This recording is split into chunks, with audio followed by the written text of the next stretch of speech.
Hello everyone, welcome to my channel. Today I will guide you how to build a nice asset portfolio in very easy step. Remember to follow till the end because you will realize how simple it is. First, you will need to collect data. So to find the daily price of each stock, I come to the investing.com web.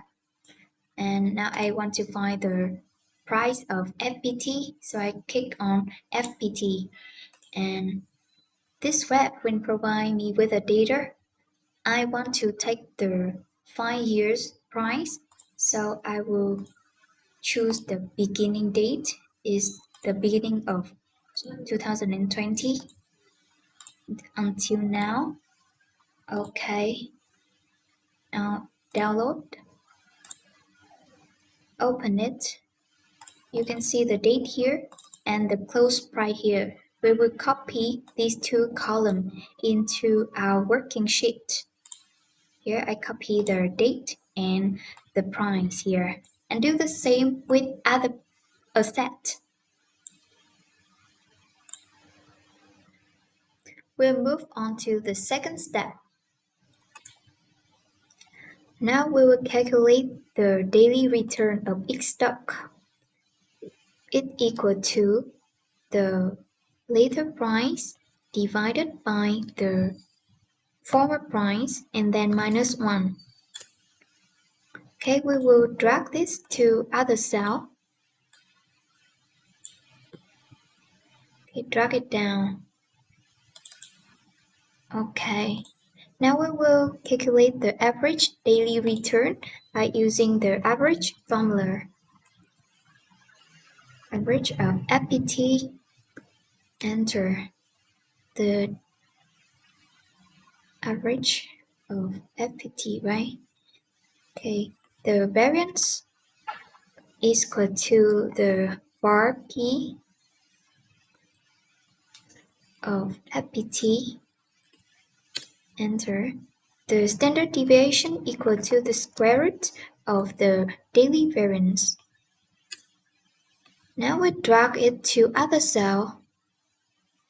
Okay, now we will move to the average annual return equal to this formula. Just follow me.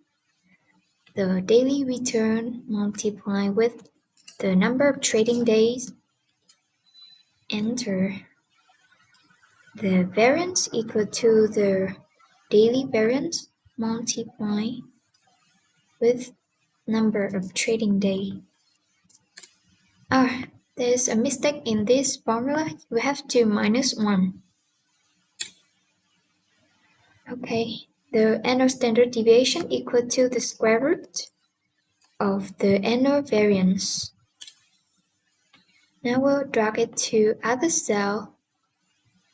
Okay, we'll calculate the covariance using data analysis covariance. Okay, we will choose the output range here. Label in the first row, and now we will choose the input range, including the labels of the stock, and then drag down to all the return, enter. Okay, now we have covariance. Our task here is to fill all the blank cell. Use transpose formula. Choosing this column, enter. Transpose this column, enter. Remember to choose the cell correctly.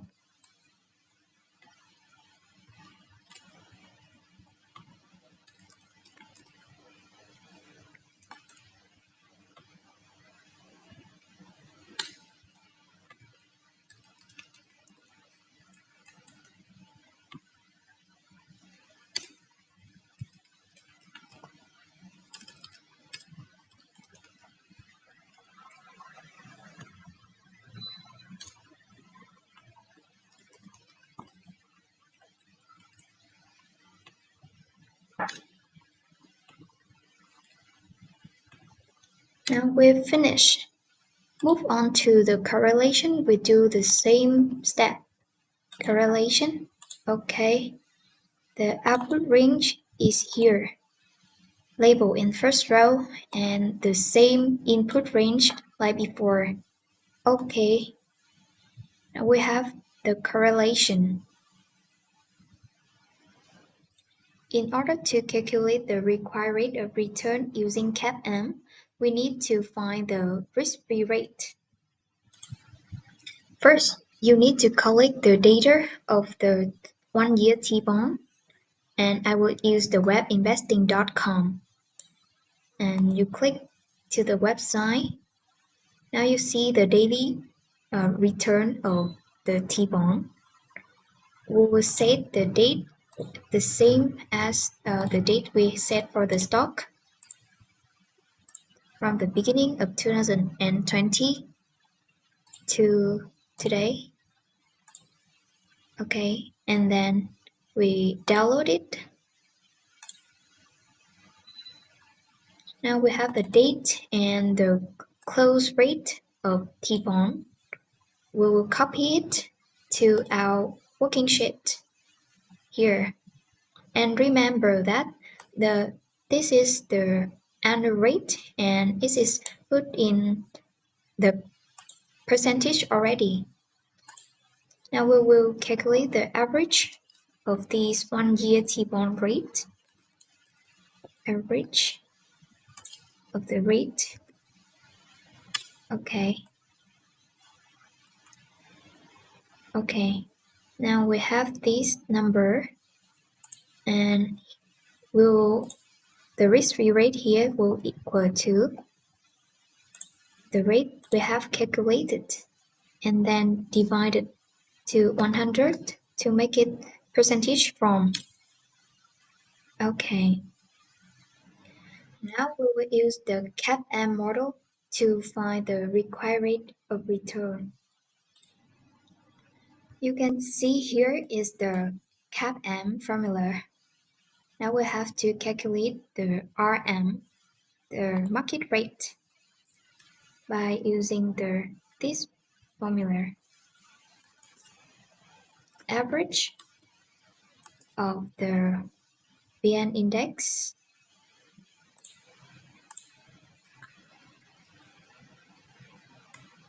and multiply it with the number of trading day, then minus 1. Okay, I will put it into percentage. Okay, now we'll calculate the beta. For each stock, we will use the slope function. Slope of FBT and then the data for the VN index. Remember to fix the VN index return. Enter. And then drag it to other cell. Okay, now we can calculate the required rate of return, the RE. Using this formula, now we have a risk-free rate here, fix it, and add the beta, multiply with the RM, fix it, minus the risk-free rate, fix, enter. Okay.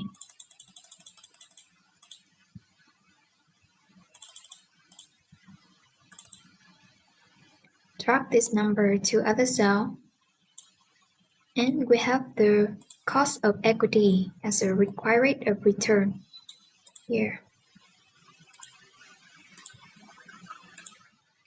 This is our last step. Build portfolios based on these assets and draw the efficient frontier. Now I will calculate the portfolio with the max Sharpe ratio. I will input 0.1 for the weight of each stock, just a random number, and this is the sum of the weight of all assets. With a return, I will use the sum product of the weight and the annual return. The standard deviation, I will use this formula, just follow me. It's kind of a little bit complex. The weight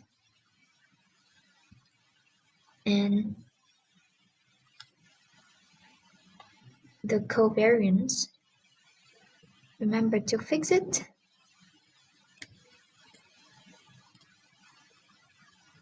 Then transpose of the weight.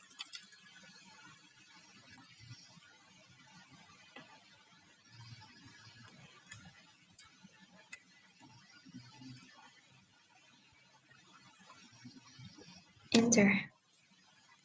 Now the Sharpe ratios equal to the return minus the risk-free rate.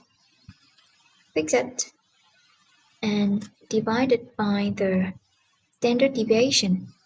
Enters. Okay, now we will use solver. Solver. Set all. We want to maximize the Sharpe ratios. We choose max, and set objective is a Sharpe ratio. By changing the weight of these 9 assets, and we add the constraint, the sum need to be equal to 1. And I want this weight need to be equal to or larger than 0.1 to 1%. So I will add this constraint. Okay, solve it. Okay, so this is the max Sharpe ratios and the weight for this portfolio. Now we will come to the portfolio with minimum variance. The weight is random.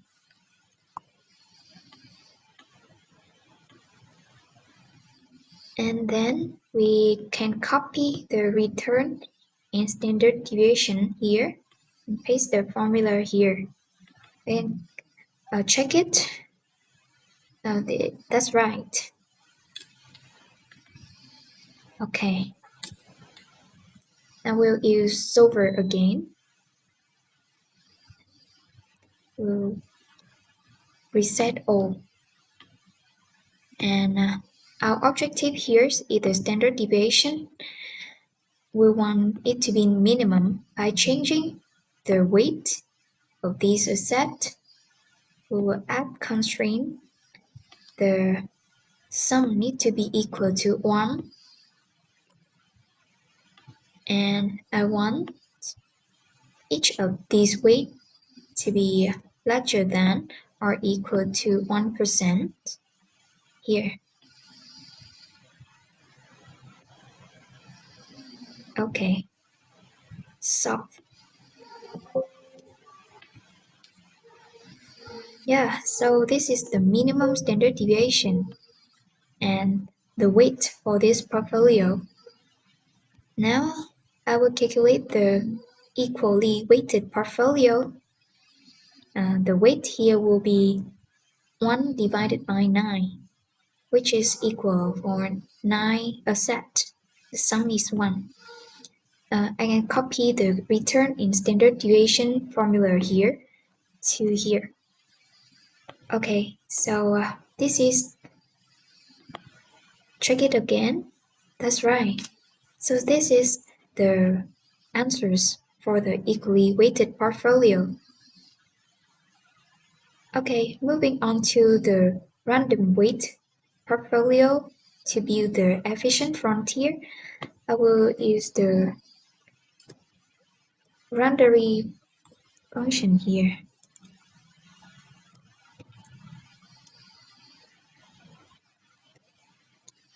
And the row is 1 and we have 9 column. Enter.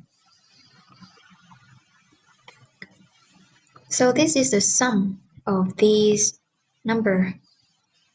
And the weight, I make this one divided by the sum. Fix it. Enter. And drag it to all other cell. We have the sum of these weight is equal to 1. I can copy the return standard deviation to here. Okay. Now I have the simulation. Here I will input the standard deviation. Okay, equal to the standard deviation of the random weight portfolio. Enters. And here I will input the return. Enter. Now I would choose all the number and go to the what if analysis data table column input cell, and you can choose any other blank cell. Press OK. Yes, and this is our simulation. Now you choose all of the cell and insert the chart here. Okay. This is our efficient frontier. Okay, I will put it here. Now we will we will draw the capital allocation line. With the weight here, I will put 3 different weights for the risky portfolio. And when the risky portfolio is 0, the risk-free portfolio will be 100%. The return of the combined portfolio will be equal to the weight of the risky portfolio multiplied with the return of the max sharp portfolio. Fix it. And add the 1 minus the weight of the risky portfolio, and then multiply with the risk-free rate. Fix it. Enter. About the standard deviation, there's already risk in the risky portfolio, so I would use the weight multiply with the standard deviation of the risky portfolio. Fix it. Enter. Now drag it. Okay. We can draw the CAL by click and select data. We will add. I will name it the CAL. Series X value will be the standard deviation. Series Y value will be the return. Enters. Okay. So I want it to be a line. So I click it here.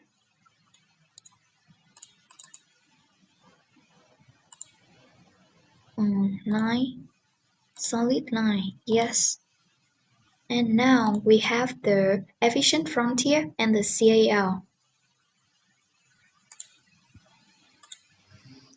If you find my video helpful, please give me a thumbs up. Goodbye.